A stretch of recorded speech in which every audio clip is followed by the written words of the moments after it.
Si tuvieras que ponerle un título al año 2024, ¿cuál le pondrías? Si tuvieras que ponerle una frase que resuma el año pasado, ¿cuál sería? Si tuviera que ser una película, ¿qué sería esa película? ¿Una comedia de terror? ¿Sería un documental? ¿Sería una película tranquila? ¿Sería una película de superacción? Aquellos que ya no tenemos pelo, antes había algo que se llamaba Sábados de Superacción. ¿Quién se las acuerda? Muy bien. Canal 11. Mi película arrancó como un año como La Laguna de Monte, tranquila,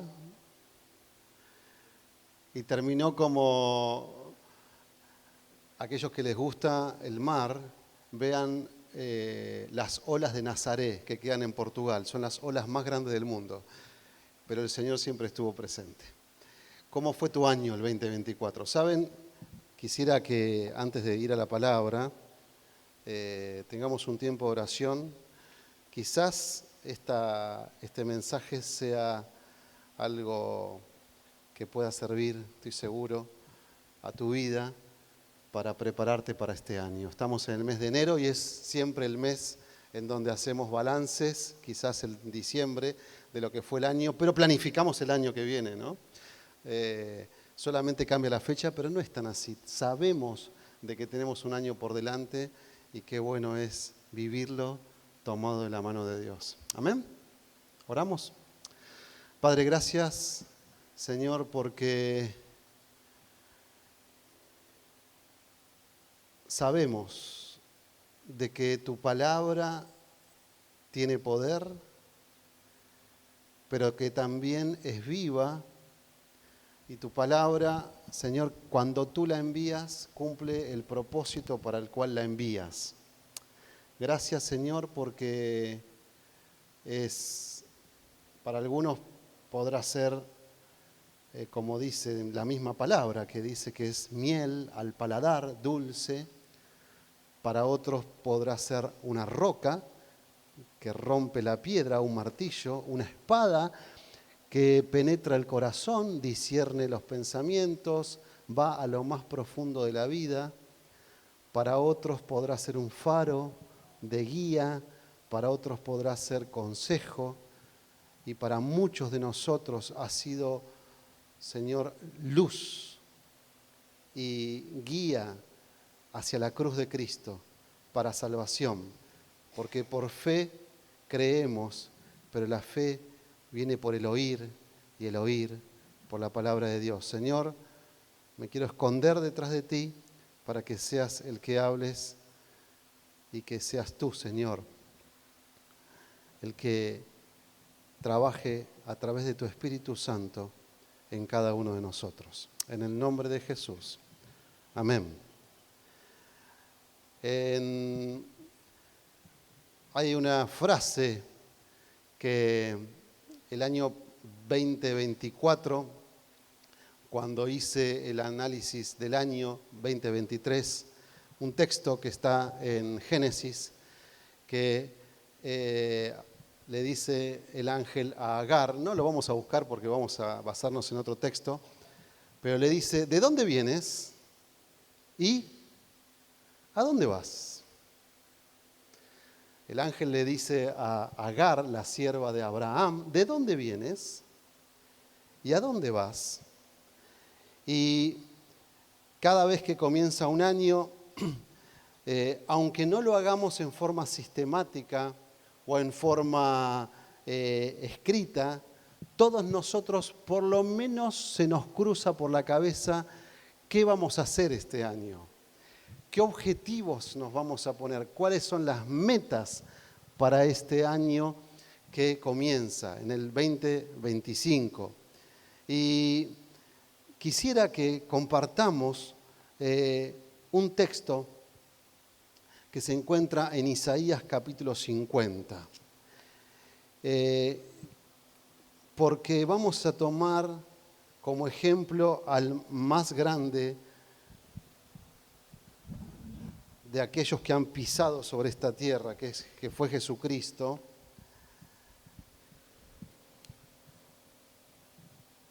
Isaías capítulo 50, en el verso 7. El profeta Isaías está hablando de Jesucristo acá. Y dice así la palabra de Dios en Isaías 50, el verso 5. Jehová el Señor me abrió el oído y yo no fui rebelde ni me volví atrás. Di mi cuerpo a los heridores y mis mejillas a los que me mesaban la barba. No escondí mi rostro de injurias y de esputos, porque Jehová el Señor me ayudará. Por tanto, no me avergoncé. Por eso puse mi rostro como un pedernal y sé que no seré avergonzado. Cercano está de mí el que me salva. ¿Quién contenderá conmigo? Juntémonos. ¿Quién es el adversario de mi causa? Acérquese a mí. He aquí que Jehová el Señor me ayudará.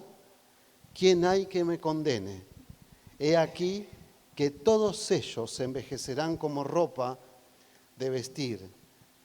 Serán comidos por la polilla. Y el verso 10 es un verso que en parte podría ser mi resumen final del año 2024. Se lo voy a hacer totalmente honestos. ¿Quién hay entre vosotros que teme a Jehová y oye la voz de su siervo?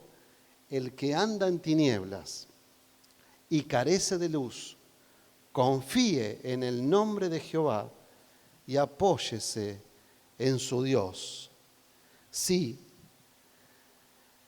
el Señor Jesús escuchó, dice, me abrió el oído y no fue rebelde, ni se volvió atrás para el propósito que Dios tenía para él. Dice el verso 7, Jehová el Señor me ayudará, por tanto no me avergoncé, por eso puse mi rostro como un pedernal y sé que no seré avergonzado. Ya vamos a volver a este pasaje. Sí, comienza el año y renovamos sueños, metas. Pensamos que este año sí, cumplo con la dieta. Este año voy a leer la Biblia completa. Y están esos estudios de lea la Biblia completa en un año. Este año voy a aprender un nuevo idioma. Este año sí voy a salir a caminar. Este año abandono el azúcar. Este año abandono las harinas. Este año me voy a levantar temprano para buscar del Señor. Este año sí voy a mejorar las relaciones. Este año sí quisiera hacer lo que Dios pensó que sea. Este año sí. Año tras año, cuando comenzamos, pensamos y soñamos y planificamos y está muy bien. Mike Tyson dijo, nunca subo a un ring con un plan, pero jamás subo sin un plan. Contradictorio. Pero él decía que siempre se planeaba objetivos. ¿Y qué pasa con nuestros objetivos? Miren, hemos estado algunos años sirviendo y seguimos en una organización misionera en la cual hemos visto cómo los compromisos de principio de año y especialmente de las ofrendas arrancan, ¿no? Enero, febrero, marzo, abril, mayo y caen, porque parece que los latinos, sobre todas las cosas, cuando nos proponemos algo como que nos cuesta mantener estos compromisos. Nos determinamos en hacer algo. Sí lo vamos a hacer. Sin embargo, pasa el tiempo y especialmente después de mitad de año, septiembre, octubre, como que nos cuesta llegar allí a aquello que pensamos que habíamos hecho o que habíamos determinado. Sin embargo, hay alguien que sí cumplió sus objetivos y sus compromisos. Y este fue Jesucristo. Ayer fui a buscar a algunos chicos que vienen del campamento Elim, y cada vez que venimos de un campamento y tiramos el palito al fuego y venimos con nuevas, están ahora sí más con el devocional, más con esto, más, a veces ese fuego que está dentro se termina de apagar después de un tiempo. ¿Por qué nos pasan estas cosas? ¿Por qué es que decimos que vamos a hacer algo y nos cuesta terminarlo? ¿Por qué es que tenemos muchos metas y objetivos inconclusos? Miren, acabamos de ver acá en Isaías 50, proféticamente hablando del Señor Jesús, que Él dice que no fue rebelde y no se volvió atrás, en el verso 5. Y después dice, el Señor me ayudará, por eso puse mi rostro como un pedernal y sé que no seré avergonzado. El Señor, dice, puso su rostro como un pedernal. ¿Qué es pedernal? El pedernal es una roca muy dura, con una dureza importante, que en la antigüedad se usaba, aún en la edad de piedra, para las herramientas, para las lanzas, las puntas de las lanzas. Después se usó mucho para los molinos, es decir, la rueda esa que giraba el molino y molía justamente los granos, eran algunos de este material. Y no solamente tenía dureza, pedernal con pedernal, es decir, piedra con piedra, cuando se tocaban, ¿qué aparecía ahí? ¿Una qué? Una chispa. Es lo que se usa, las piedritas que están en algunos encendedores. Es decir, el Señor está diciendo, escuché la voz de Dios, escuché y sé cuál es mi propósito.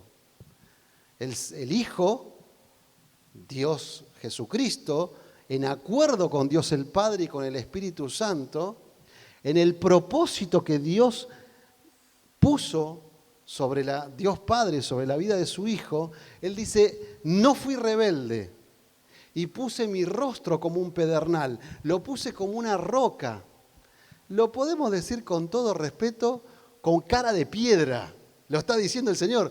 Puse cara de piedra, no importa lo que pase, voy a cumplir el propósito para el cual voy a estar en la tierra. Con dureza, con determinación. ¿Cómo se cumple la determinación de Jesús? Vamos a verlo en un pasaje. Acabamos de leer Isaías capítulo 50 y ahora vamos a ver cómo esta profecía de Jesucristo poniendo su rostro como un pedernal ante los objetivos del año, podríamos decir, ante los objetivos de vida, no frenó y causó chispas y cumplió. Y para eso vamos a buscar y leer un pasaje en Lucas capítulo 9. Lucas capítulo 9. Es el Evangelio de Lucas. Y así como puso su rostro como un pedernal, estaba profetizado, parte de esa profecía la vamos a ver en estos versículos que vamos a leer ahora. Lucas capítulo 9. En el verso 51 dice así: cuando se cumplió el tiempo en que él había de ser recibido arriba, es decir, que iba a ser recibido en gloria, afirmó su rostro, acá está, afirmó su rostro hacia Jerusalén, para ir a Jerusalén, y envió mensajeros delante de él, los cuales fueron y entraron en una aldea de los samaritanos para hacerle preparativos. Y escuchen bien lo que dice el verso 53. Mas no le recibieron porque su aspecto, su rostro, era como de ir a Jerusalén. ¿Cuándo se cumplió el tiempo? Jesús afirmó su rostro para ir a Jerusalén. Sabemos bien que Jesús nació en Belén de Judea, pero se crió en el norte, en Nazaret, en Galilea. Y hasta los 30 años no sabemos nada de Jesús, excepto a los 12 años, cuando va a Jerusalén con sus padres, a esa edad aproximadamente. Pero después hay un silencio y Jesús aprende el oficio de su padre, que era artesano, que era carpintero. Y en un momento, cuando Juan el Bautista comienza el ministerio diciendo: he aquí que viene uno que es más fuerte que yo, he aquí que hay uno que está viniendo, preparen el camino del Señor. Él preparó el camino del Señor. Y llega Jesús a el río Jordán a bautizarse por Juan el Bautista. Ahí comienza el ministerio. Cuando va a la sinagoga de su pueblo, abre el libro de Isaías justamente y dice: esta palabra hoy se ha cumplido entre vosotros. Porque me ha enviado el Señor a pregonar las buenas nuevas de salvación. Vine con un propósito. Este es el propósito para el cual nací. Hace poco celebramos la Navidad. Y allí los ángeles le dijeron a los pastores: no teman. Hay buenas nuevas. Pasen las alturas. No teman. Viene el Señor. Nacerá el Rey de Israel, como hoy en la cena hablábamos. Y este Jesucristo, nuestro Señor, sabía cuál era el propósito para el cual había venido. Pero no fue a Jerusalén inmediatamente. Comenzó su ministerio en Galilea y el primer milagro que hace en unas bodas, su madre le dice: bueno, les falta el vino. ¿Qué tienes conmigo?, le dice el Señor. Le digo: no ha llegado, ¿qué dijo? ¿No ha llegado no ha llegado mi hora. El Señor sabía perfectamente en qué momento tenía que hacer cada cosa. Él tenía conciencia de su propósito en la tierra, pero sabía qué tenía que hacer. Por ejemplo, en Juan capítulo 4 dice que iba a ir para Jerusalén también, como cada vez en la fiesta, cada año, y le era necesario pasar por, ¿alguno se acuerda? Por Samaria. Le era necesario pasar por Samaria. Es decir, cada vez que el Señor en su ministerio empezó a hacerlo público, Él no fue directamente a Jerusalén. Había un tiempo que tenía que suceder y ese tiempo era un tiempo que Él lo sabía bien por su relación con el Padre, y ahora lo vamos a ver por algunas cosas más. Pero hubo un momento en que ya había elegido a sus discípulos, ya había sanado enfermos, ya había resucitado muertos, ya su fama se había extendido, ya había no solamente recorrido ahí el norte de Palestina, en Galilea, sino que había estado ya en Jerusalén. Y sus discípulos habían estado con él cerca de 3 años. Y en un momento, como dice acá la palabra, dice: cuando se cumplió el tiempo, que dice, afirmó su rostro para ir a Jerusalén. Jesús tuvo una determinación en ese momento. Se determinó ir a Jerusalén. Y esa determinación de ir a Jerusalén, Dios le habló y no fue rebelde. Dice que puso su rostro como un pedernal. Se determinó a cumplir el propósito de Dios para su vida. ¿Que cuál era? Ir a la cruz. Ahora bien, apenas dice la palabra de Dios en Lucas 9, que se propuso para ir a Jerusalén, lo primero que tuvo fue dificultades. Fíjense lo que dice el verso 52.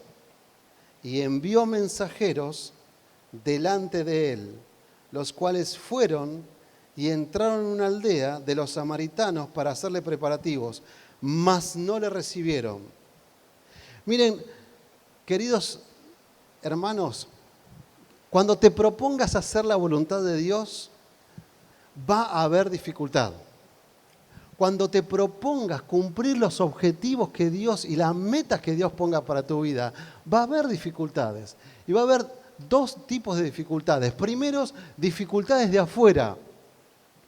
Cosas como, por ejemplo, palabras como, ¿pero vos vas a poder hacer eso? Pero ¿estás seguro de que Dios te llamó? Pero vos podés. Hay gente que va a estar de acuerdo, hay gente que no va a estar de acuerdo. En el Señor Jesús, cuando se propuso ir a Jerusalén, lo primero que tuvo fue resistencia. Y esa resistencia vino de afuera. Miren, el Señor tuvo resistencias de afuera, pero también tuvo resistencias de adentro.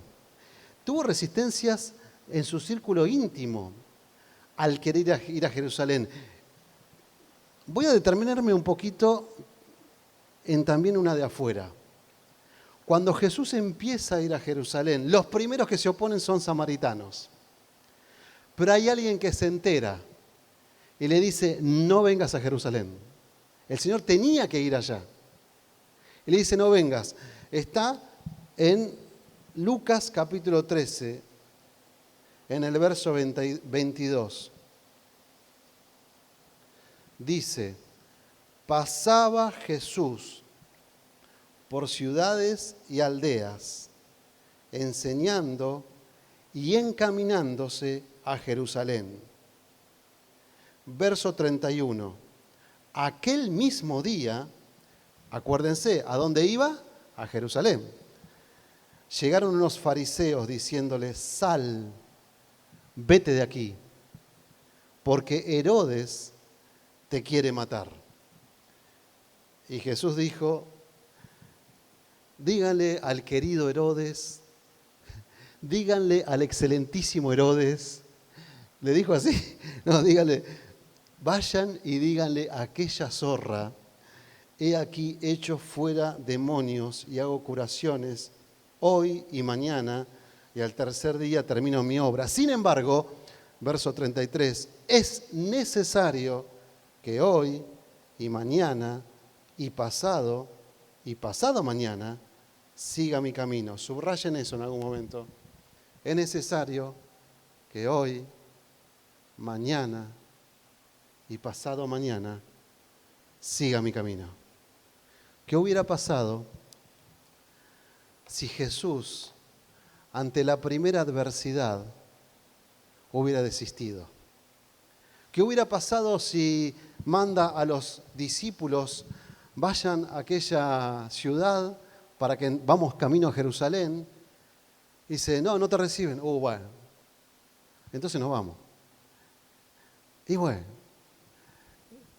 nos quedamos. No, te llama, dice Herodes que no vayas, que te va a matar. ¿Y qué hubiera pasado si hubiera reaccionado como Elías?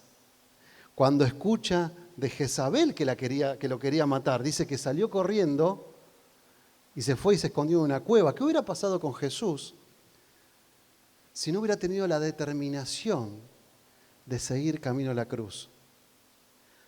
Va a haber momentos en tu vida y en mi vida donde van a venir tormentas.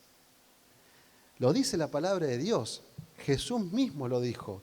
En el mundo tendréis, ¿qué cosa? Aflicción. Pero confíen, yo he vencido el mundo. La vida cristiana no es una vida color de rosa, queridos hermanos. Se habla mucho de la prosperidad, pero la vida cristiana, cuando uno quiere seguir la voluntad de Dios en todas las áreas de su vida, va a padecer persecución. Vamos a padecer voces, mismos cercanos y lejanos, que van a poner trabas. Lo vivió Jesús.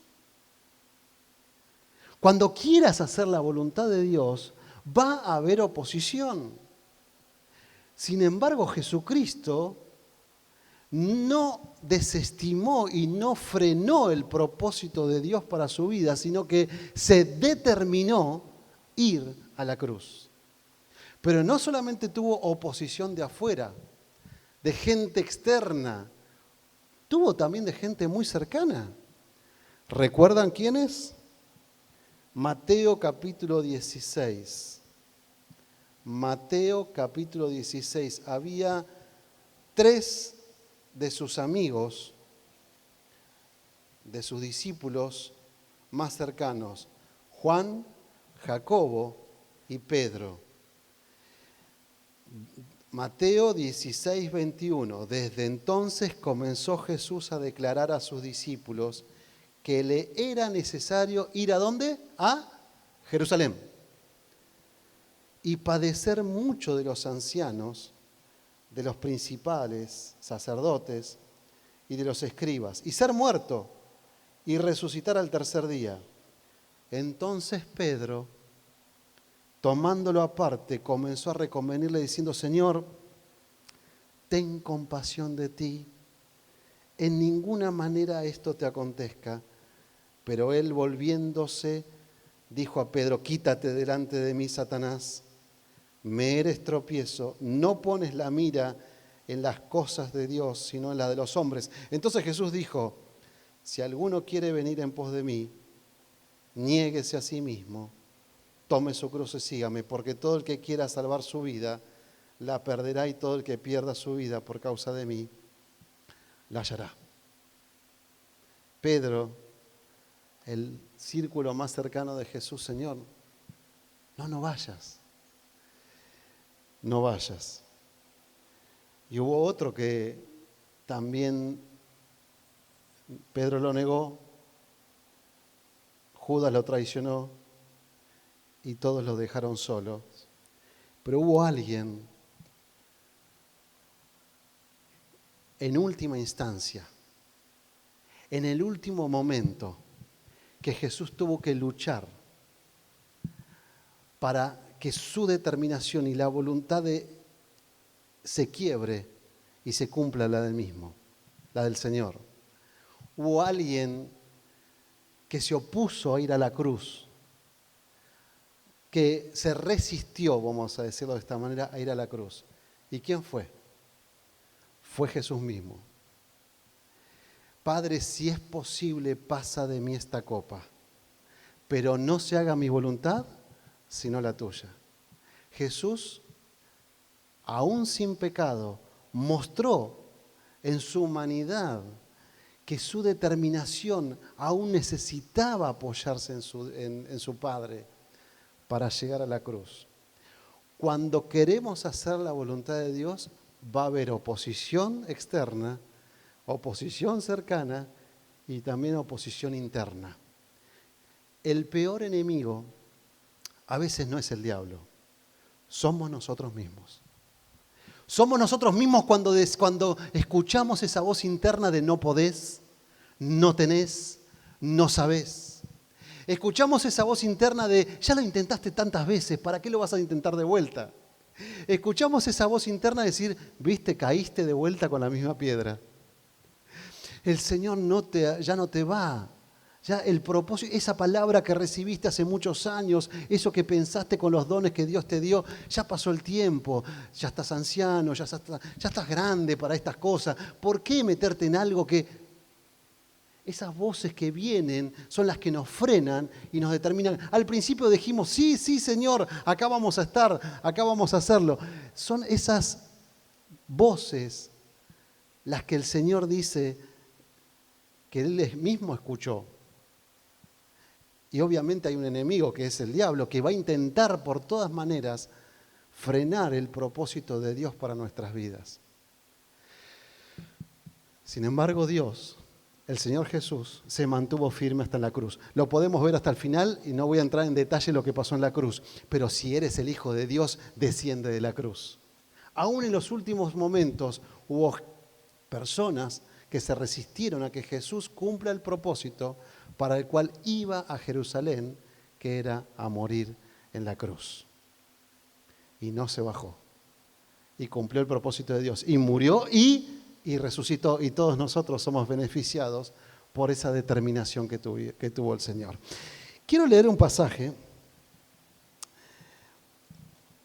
que nos explica qué fue lo que le hizo a Jesús mantener su determinación.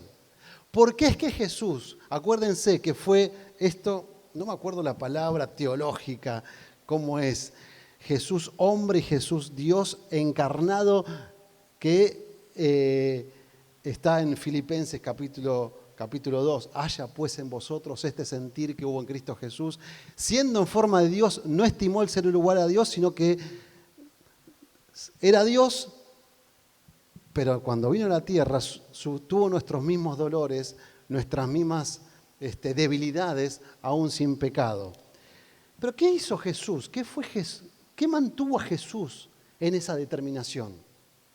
Bueno, quisiera ver en un texto 4 o 5 cosas que Jesús tuvo que nos pueden enseñar a nosotros a mantener la determinación para el propósito de Dios. ¿Están listos? Vamos a verlo. Juan capítulo 13. ¿Cómo es que Jesús mantuvo su determinación ante tanta oposición y ante tanto desánimo muchas veces? En Juan capítulo 13 vemos a Jesús en lo que se llama la última cena y dice así, en el versículo 1. Antes de la fiesta de la Pascua, sabiendo Jesús que su hora había llegado, para que pasase de este mundo al Padre, quiero llamar la atención, o quiero frenar un poquito acá. Fíjense esto. Antes de la fiesta de la Pascua, sabiendo Jesús que su hora había llegado. Y allá en Lucas capítulo 9 leímos, sabiendo que se había cumplido el tiempo. Hay algo importante acá. En primer lugar, Jesús sabía el tiempo que estaba viviendo. Cuando fue a Jerusalén a los 12 años, estuvo rodeado de gente en el templo y la gente se sorprendía. Pero Jesús, a la edad de 12 años, cuando sus padres le dijeron, vení con nosotros, no se quedó en Jerusalén, porque sabía que era un tiempo de estar con sus padres. Cuando Jesús hace su primer milagro en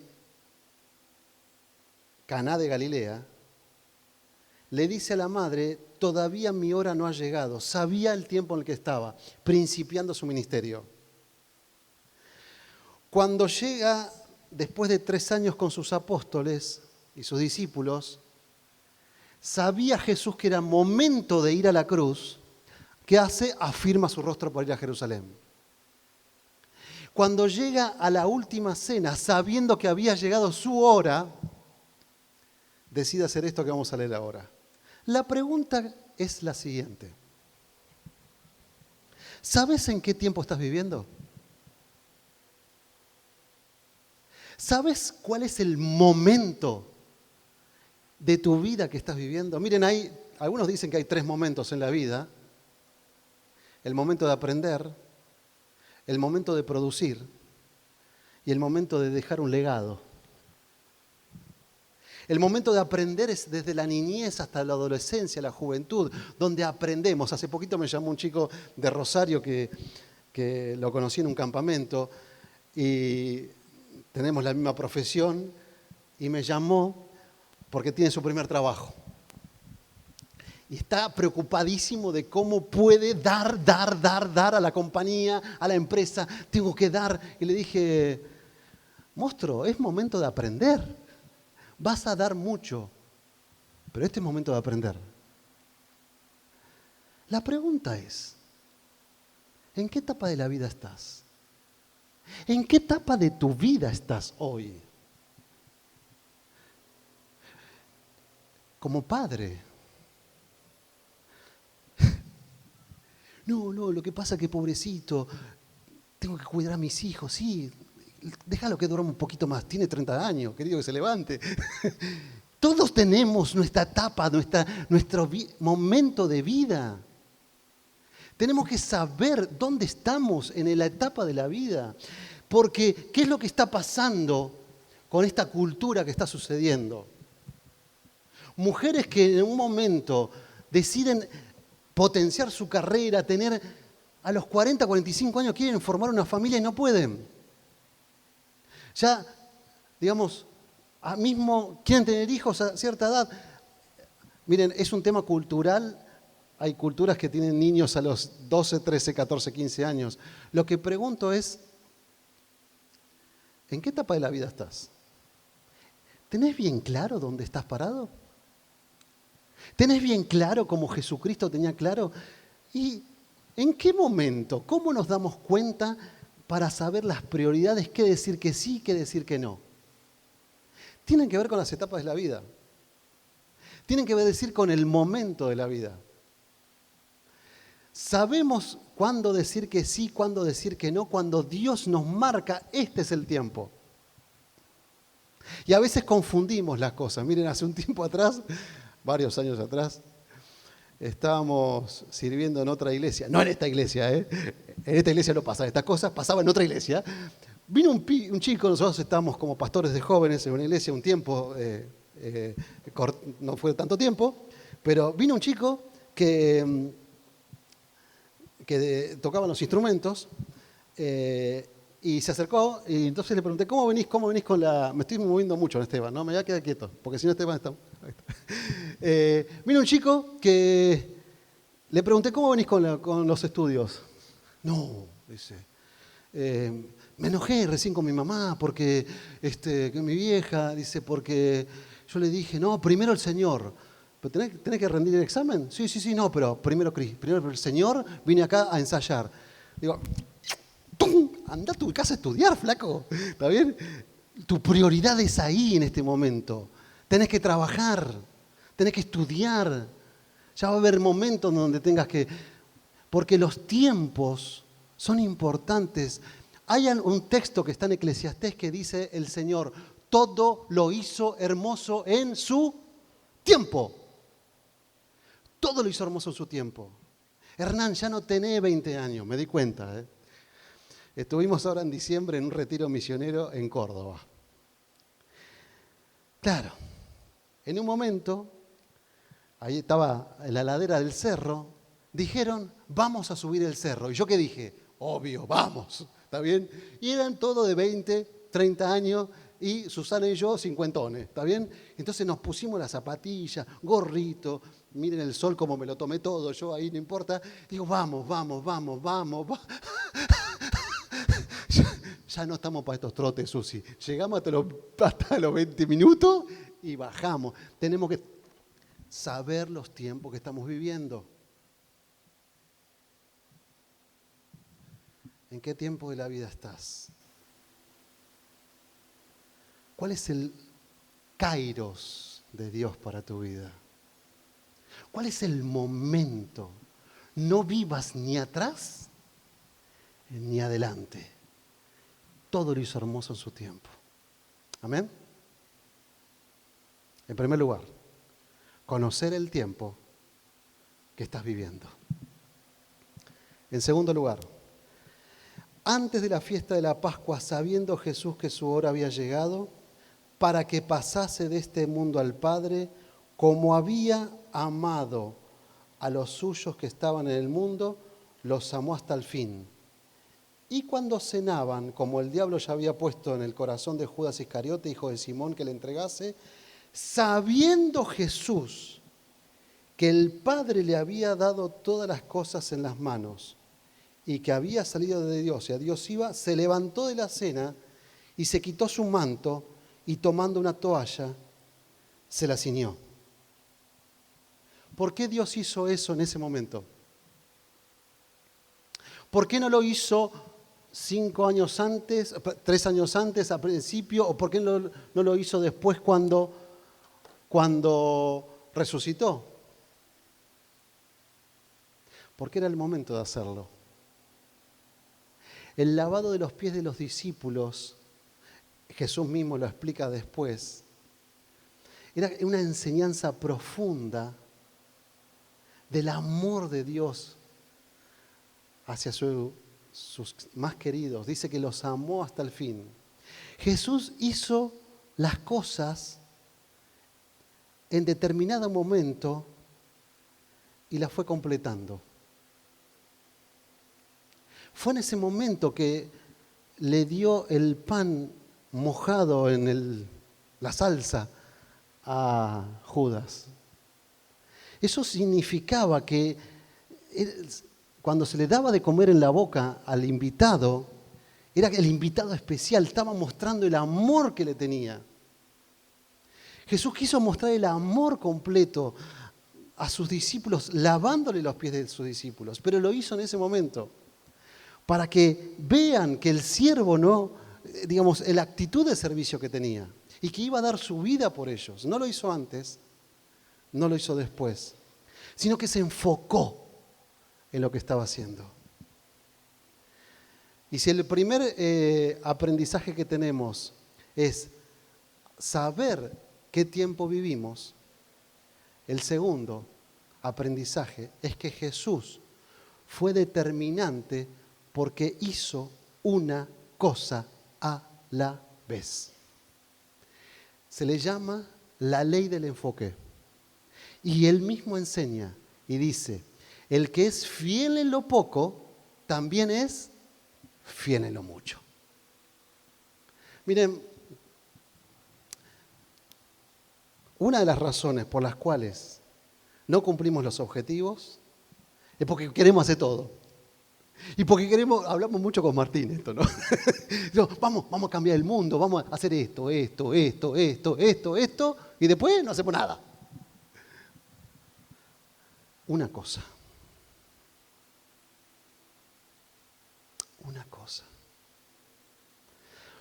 cosa espero de ti, le dijo, una cosa demando, le dijo el Señor.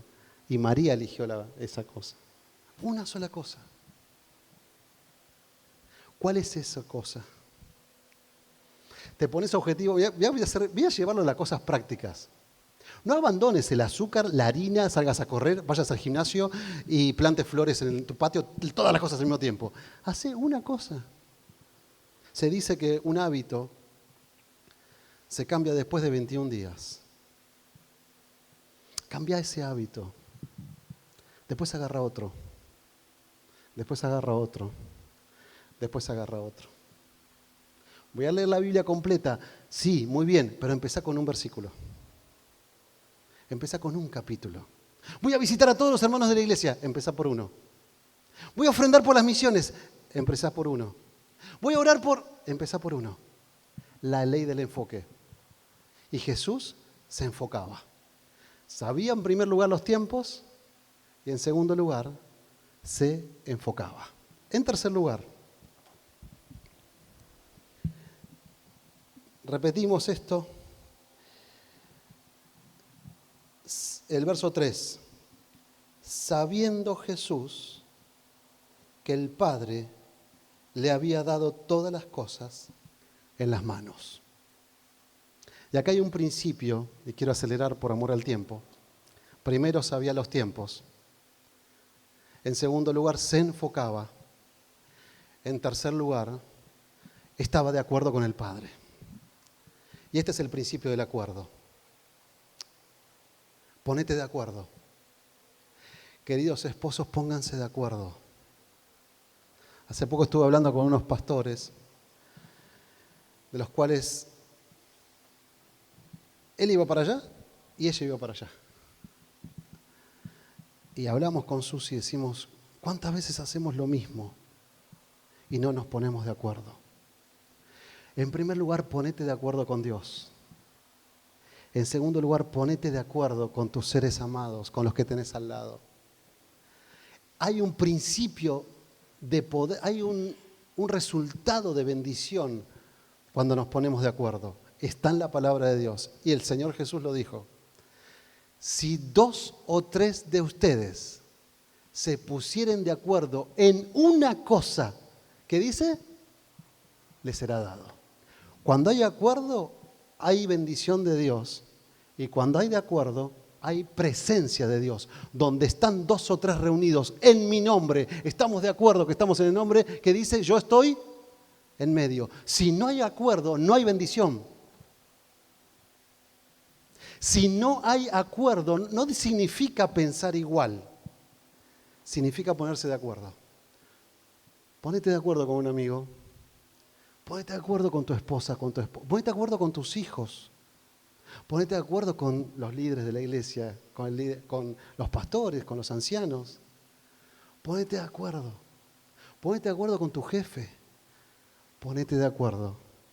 Porque donde hay acuerdo, hay bendición. Y por último, primero, sabía los tiempos.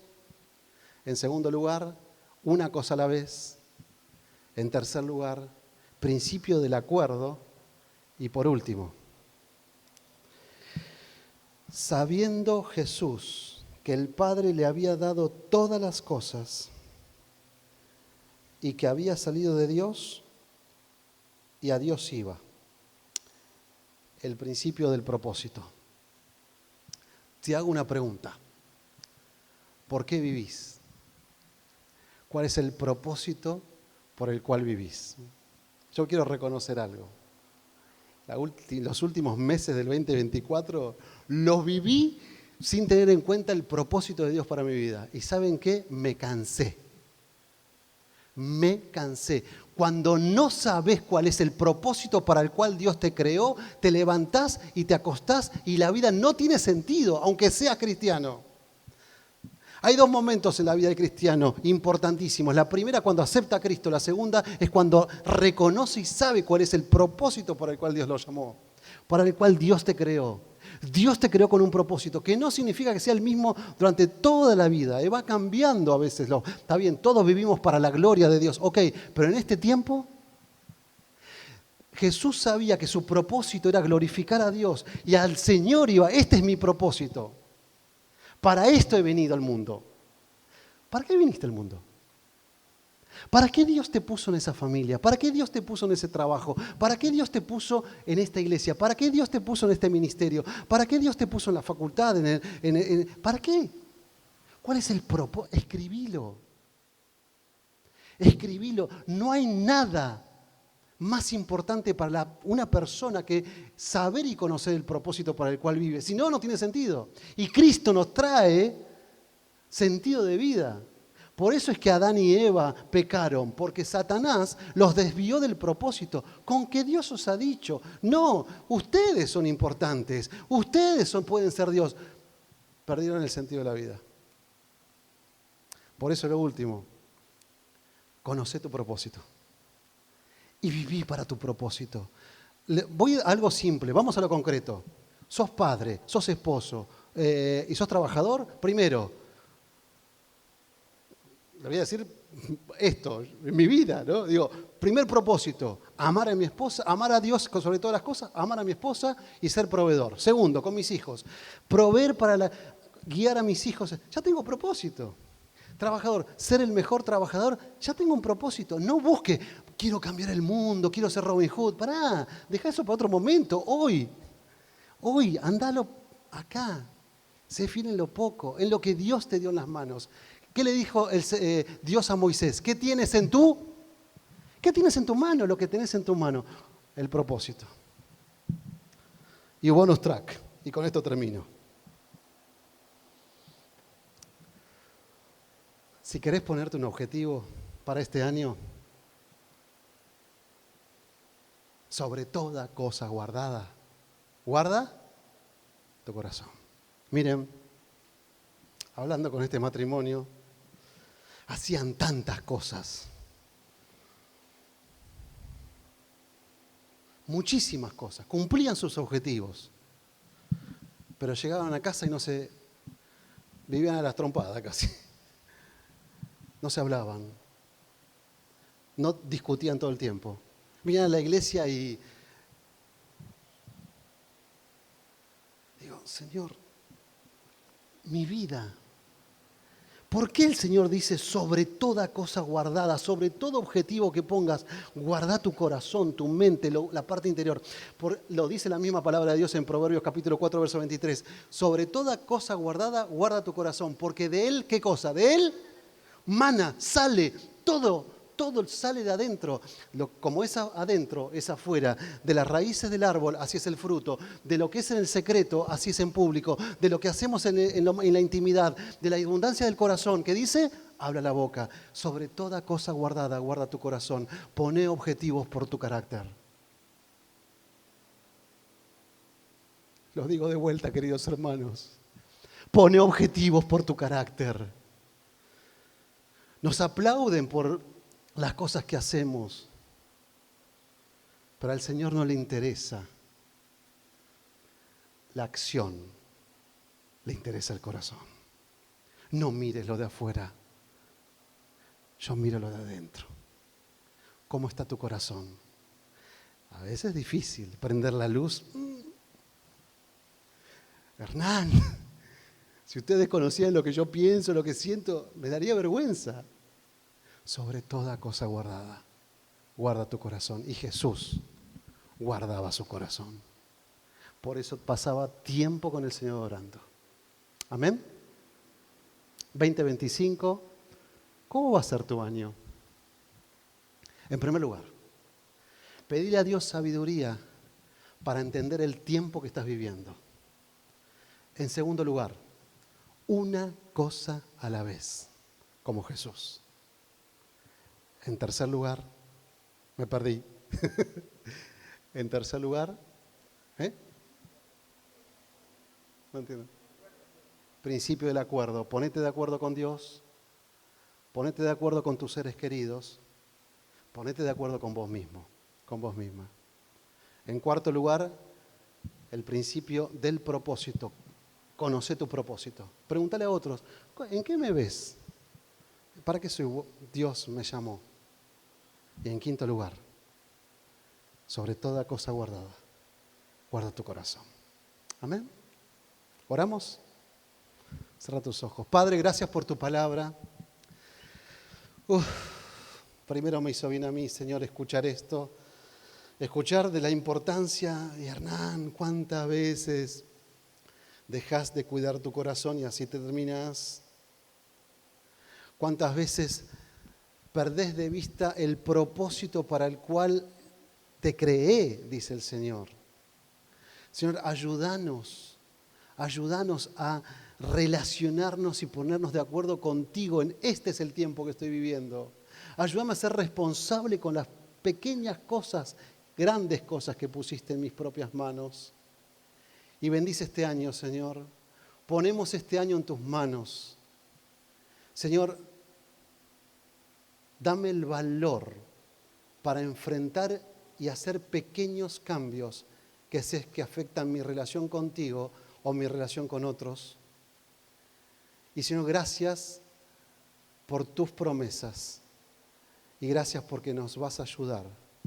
Gracias, Señor, porque no nos dejas solos y porque al final del camino siempre tú nos ayudas. En el nombre de Cristo Jesús. Amén. Y dice así el verso 9 de Isaías 50. He aquí que Jehová el Señor me ayudará. Amén.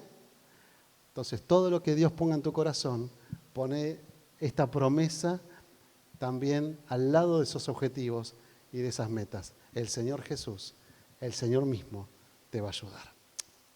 Dios les bendiga.